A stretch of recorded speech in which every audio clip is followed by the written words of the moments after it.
বাংলাদেশের পেঁয়াজের বাজারে এখন স্বস্তির হাওয়া। ইন্ডিয়ান পেঁয়াজ না আসার পরও বরং তার কারণেই দেশি পেঁয়াজের দাম অস্বাভাবিকভাবে কমে এসেছে। এর প্রধান কারণ হল গত কয়েক বছরে আমাদের দেশের কৃষকরা পেঁয়াজ উৎপাদনে অনেক বেশি মনোযোগী হয়েছেন। উন্নত বীজ, চাষাবাদের অভিজ্ঞতা আর পরিশ্রমের ফল হিসেবে এবার উৎপাদন হয়েছে চাহিদার চেয়েও বেশি। ফলে বাইরের দেশের উপর নির্ভরতা কমেছে, বাজারেও তৈরি হয়েছে প্রাচুর্য। ইন্ডিয়ান পেঁয়াজ না আসায় শুরুতে অনেকেই দাম বাড়ার আশঙ্কা করেছিলেন, কিন্তু বাস্তবে ঘটেছে উল্টোটা।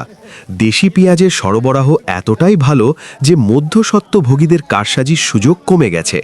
এতে লাভবান হচ্ছেন সাধারণ ভোক্তারা, আবার ন্যায্য দাম না পেলেও কৃষকদের পণ্য বিক্রি হচ্ছে দ্রুত। এই পরিস্থিতি আমাদের একটি গুরুত্বপূর্ণ বার্তা দেয়। যদি আমরা দেশি উৎপাদনকে গুরুত্ব দিই, কৃষকদের পাশে